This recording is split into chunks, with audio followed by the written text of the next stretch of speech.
Bom dia a todos, sou o André Moro, de Dentística, e a gente vai então hoje conversar sobre a aula número 5 do preparatório regular visando a prova da PM, e o assunto principal da aula de hoje vai ser cimento de ionômero de vidro, tá?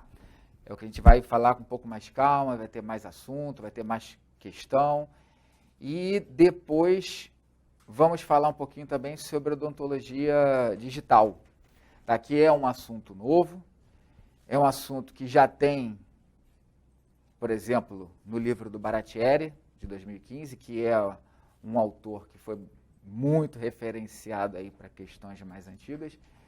É um livro que já cai em alguns concursos, o Baratieri 2015, e como é um assunto que está cada vez mais ficando de pleno conhecimento, de amplo conhecimento, uma coisa menos restrita, e tem muito espaço ainda para crescer, eu acho que é um assunto que pode começar a ser explorado, tá?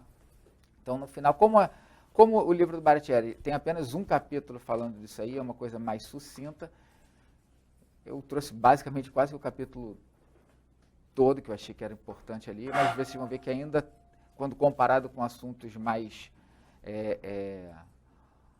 concretizados assim na literatura, a quantidade de matéria é bem menor, quando comparado, por exemplo, com uma resina, um amálgama, etc.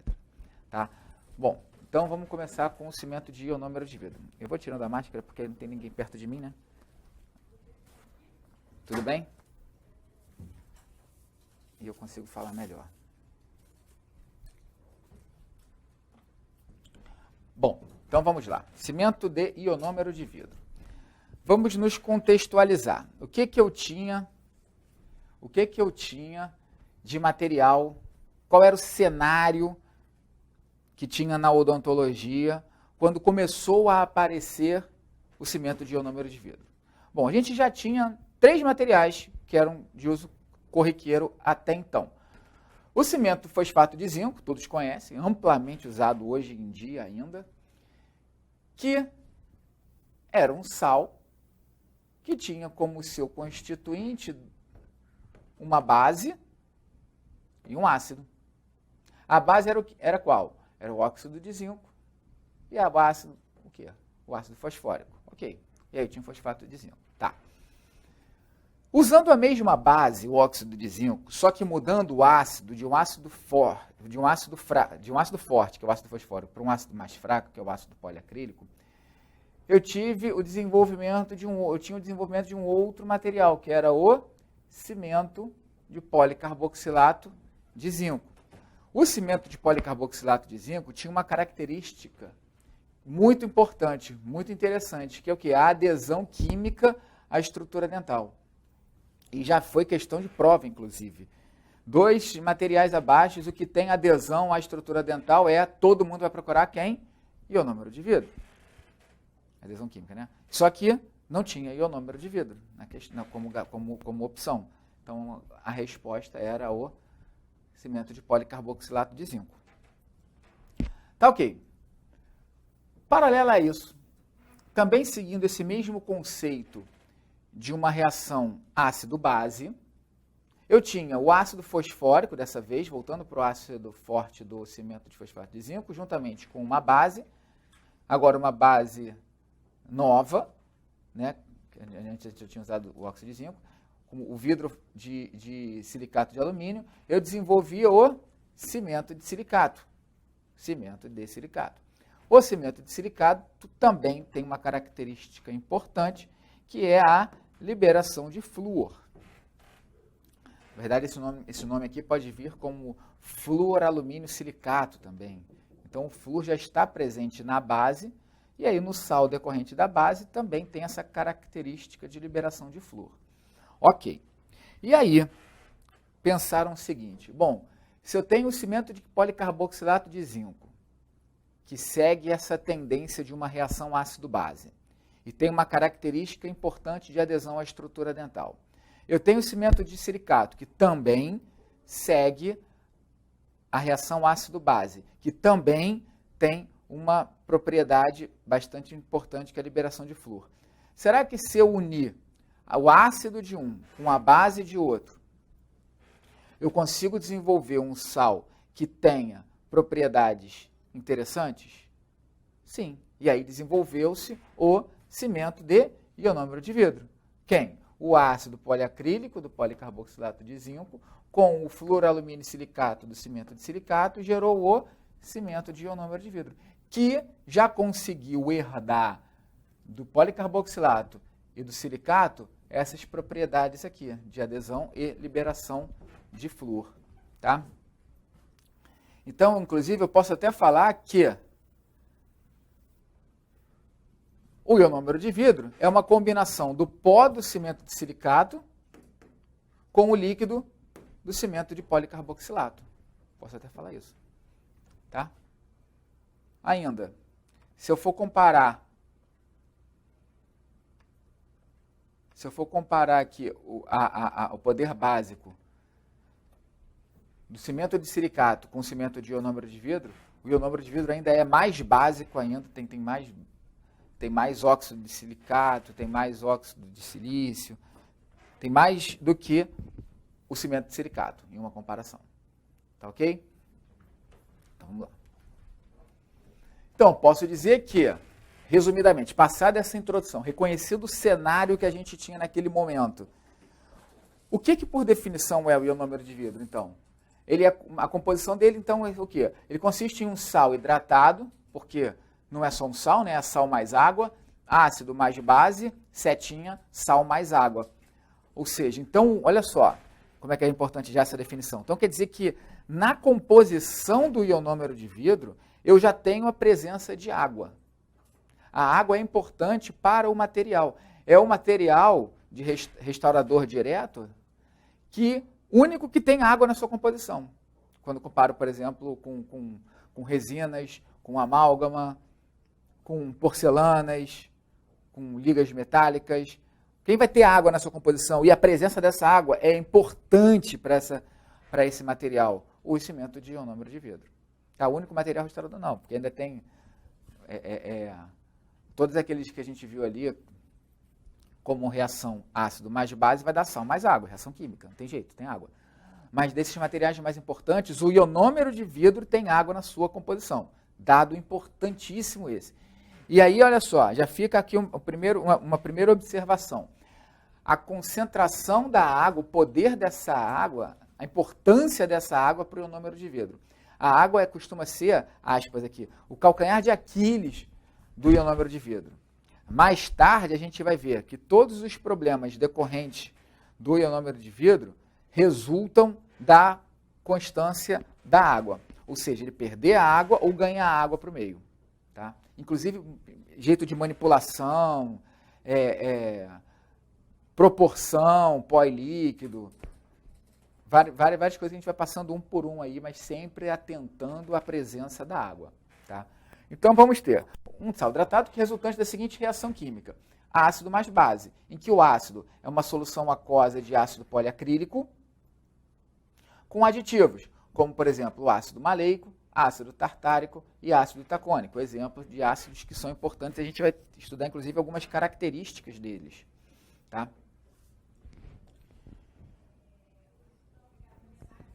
E na base? Na base a gente tem partículas de vidro no tamanho de 20 a 50 micrômetros, aproximadamente, ali no Conceição, tá? Que contém sílica, alúmina e fluoreto de cálcio, principalmente. Então, tem sílica, alúmina e fluoretos. Na verdade, não só o de cálcio, diversos outros fluoretos. O fluoreto de cálcio se destaca pela maior concentração. Tá? Então, eu tenho, por exemplo, como eu falei que tinha outros fluoretos, eu tenho fluoreto de sódio.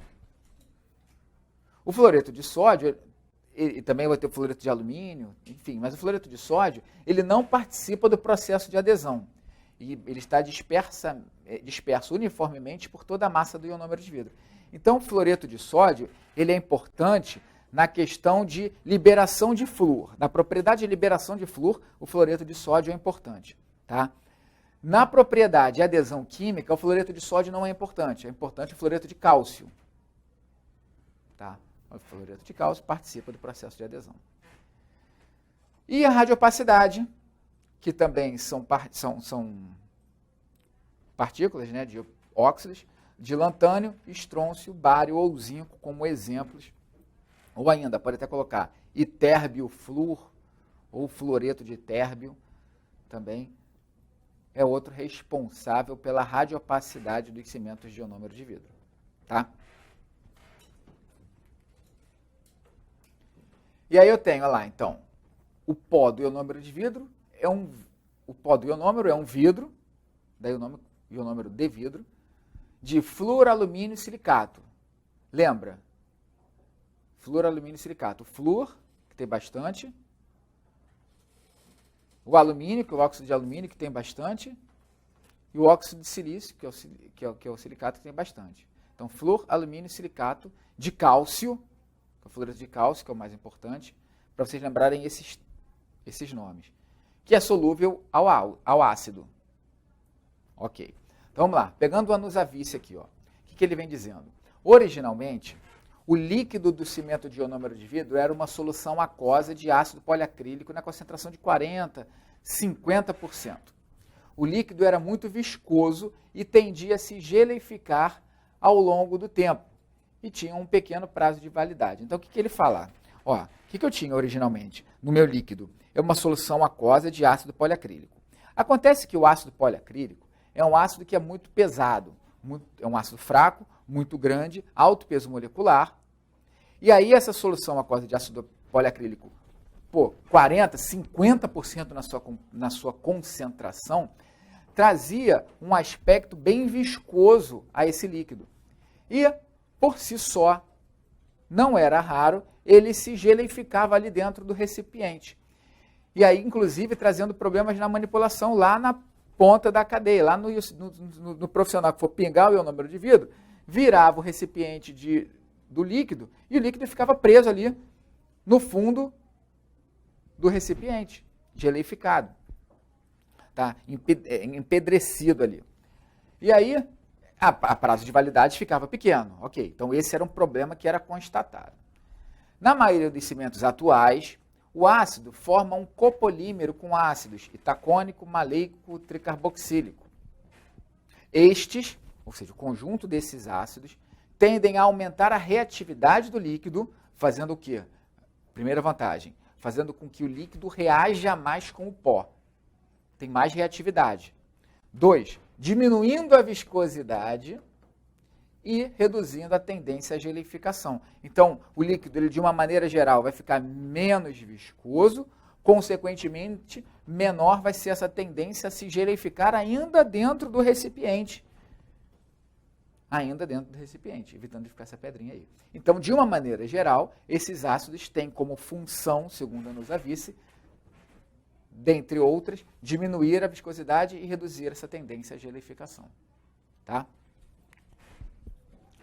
Então, eu tenho lá, no pó, eu tenho a sílica, cálcia, alúmina, sempre que for terminando, é feminino quando vem sozinha, né? Se vier com óxido de antes, aí vira masculino. Então, óxido de silício, óxido de cálcio, óxido de alumínio, ou sílica, cálcia, alúmina. Tenho fluoreto de sódio alumínio, fluoreto de cálcio, fluoreto de alumínio e fosfato de alumínio. O lantânio, estrôncio, bário ou óxido de zinco promove a radiopacidade.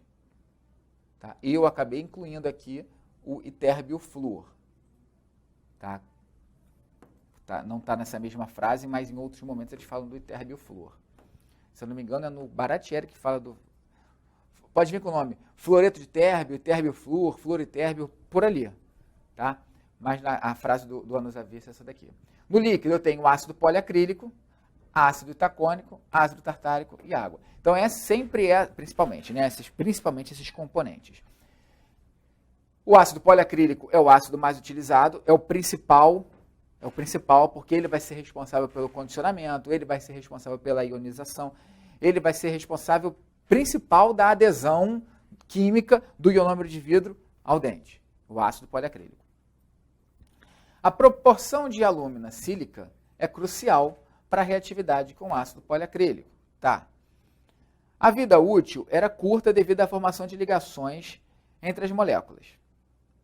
A adição de ácido tartárico tem a função de reduzir a viscosidade e aumentar o tempo de trabalho. Tá vendo? Então, de uma maneira geral, todos aqueles ácidos, não só o ácido tartárico, têm uma função de diminuir a viscosidade. Mas alguns ácidos até têm uma função um pouco mais significativa. A água está presente no líquido e sua presença é imprescindível para que ocorra a ionização do ácido poliacrílico, como eu falei anteriormente, né? Como eu destaquei a presença da água ali. Então, olha, a gente tem aqui, ó, na composição, eu tenho sílica, alúmina, com 29, 16,6. Esse gráfico aqui é do livro do Reis e Laguerce, tá? E do livro da Anusavice vem dizendo também números bastante parecidos. Olha lá, óxido de silicato, 29%. Óxido de alumínio, 16,6, 16,7. Fluoreto de cálcio, 34%. Olha só, 34,3. Se eu somar os fluoretos aqui, 34,3, 7,3, mais 3. Se eu somar isso aqui, já dá 40 e alto, quase 50%, olha só. Quase 50% da composição do pó do ionômero de vidro, independente de autor, não estou falando de uma maneira geral, não estou entrando nos detalhes da vírgula ali, é de fluoretos. Seja com fluoreto de cálcio, seja com fluoreto de alumínio, seja com fluoreto de sódio, mas na forma de fluoretos. E fosfato de alumínio. Tá? Pode vir com o nome também, olha, Laguerce que usa mais essa nomenclatura, de ácido polialcenóico ou polialquenóico, que na verdade é o grupo do qual, devido às reações, às ligações químicas entre os seus átomos, o ácido poliacrílico ele é classificado como um ácido polialcenóico, e desses ácidos polialcenóicos, o mais utilizado para fazer o ionômero de vidro é o ácido poliacrílico. Tá? E aí acaba, o pessoal usa o termo ácido poliacrílico direto. Igual a canforoquinona. O pessoal na prova vai acabar caindo canforoquinona. Mas a canforoquinona é o exemplo mais usual de uma dicetona ou diquetona. Então, se vier falando de ketona para lá, tá certo. Estaria até mais certo. Se vier falando ácido alcenóico para cá, tá certo. Também talvez estivesse até mais certo do que usar o termo ácido poliacrílico. Tá? Mas é usado corriqueiramente por ser o mais utilizado. E aí, vamos para cada um desses ácidos, falar um pouquinho só, um slidezinho só de cada um desses ácidos com algumas características. Então, vamos lá. Primeiro deles, o ácido tartárico.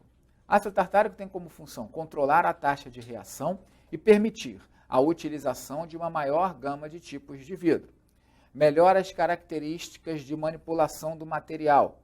Ó, o que é mais comum, que eu já vi cair com mais frequência, é aumenta o tempo de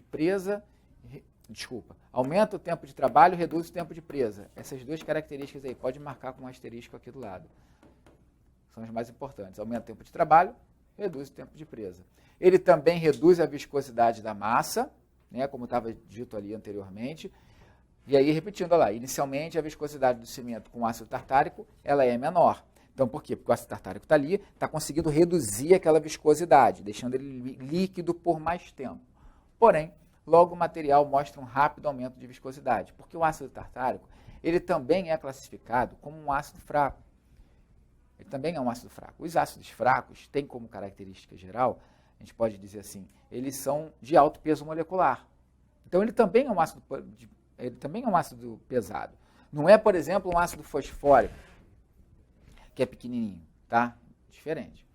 Então, vamos lá. Reduzir o tempo de presa, foi um dos que a gente marcou.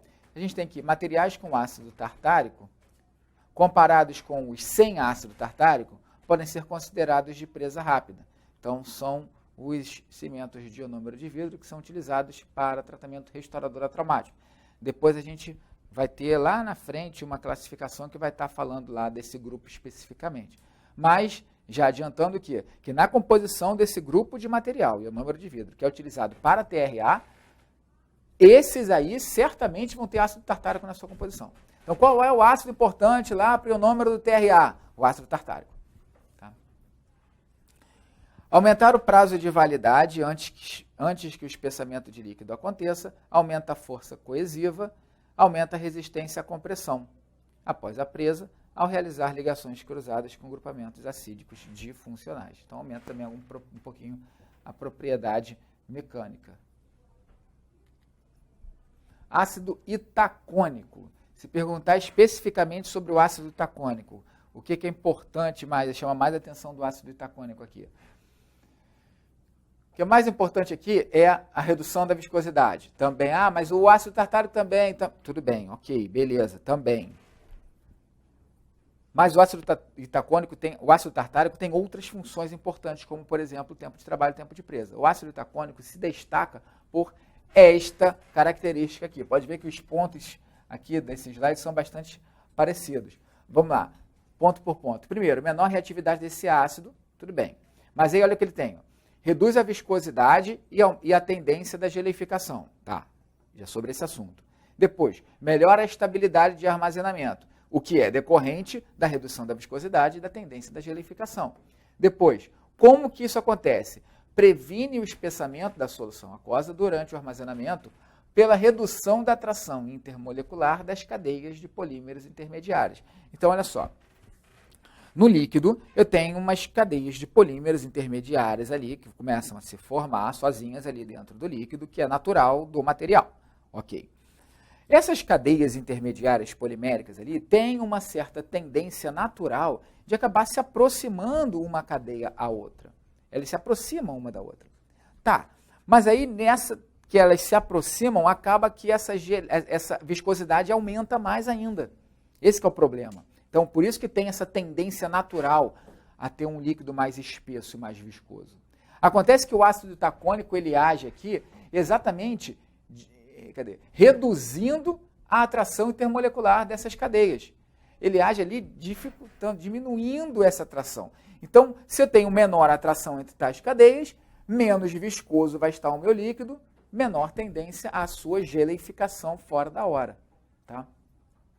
E aumenta a resistência ao congelamento. Então, essas são as principais características associadas ao ácido itacônico.